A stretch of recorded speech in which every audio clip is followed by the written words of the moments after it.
ሰላም ጤና ይስጥልኝ። እንዴት ናችሁ? እንኳን አደረሳችሁ። ዛሬ ታህሳስ 20 የነቢዩ ሀጌ በዓሉ ታስቦ የሚውልበት ቀን ነው። ግን እንግዲህ ታቦቱ እኛ ሀገር ይኖር አይኖር አላወኩኝም። ግን ያው ታስቦ ይውላል። በዛሬው ቀን እንደዛ ነው የሚውለው። እስቲ ከፌስቡክ ፔጅ ላይ አባ አትናቴዎስ ወልደ ጊዮርጊስ የተባለ ፔጅ ላይ ያገኘሁትን ጽሁፍ ላንብብላችሁ።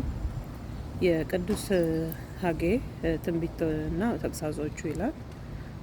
ብዙ ዘራችሁ፣ ጥቂትም አገባችሁ፣ በላችሁ፣ ነገር ግን አልጠገባችሁም፣ ጠጣችሁ፣ ነገር ግን አልረካችሁም፣ ለበሳችሁ፣ ነገር ግን አልሞቃችሁም። ደሞዙን የተቀበለ ሰው በቀዳዳ ከረጢት ያደርገው ዘንድ ደሞዙን ተቀበለ ይላል ትንቢተ ሀጌ ከምዕራፍ 1 እስከ 6 ድረስ ያለው መግቢያ ይላል። ያልተቀደሰ ድካም፣ የባዶነት ጉዞ።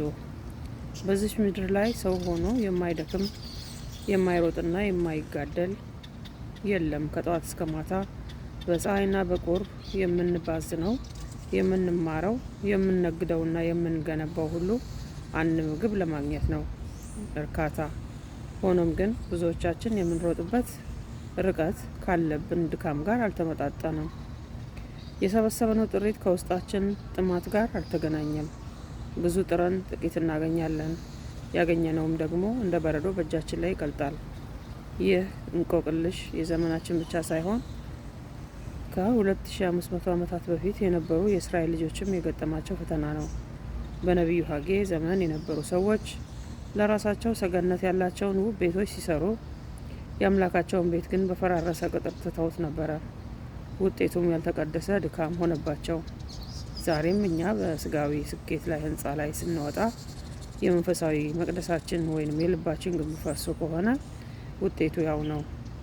ነቢዩ ሀጌ ዛሬም ለእኛ እንዲህ ይለናል። በቀዳዳ ከረጢት ገንዘብ የምታስቀምጡት እስከ መቼ ነው? ልባችሁን በመንገዳችሁ ላይ አድርጉ።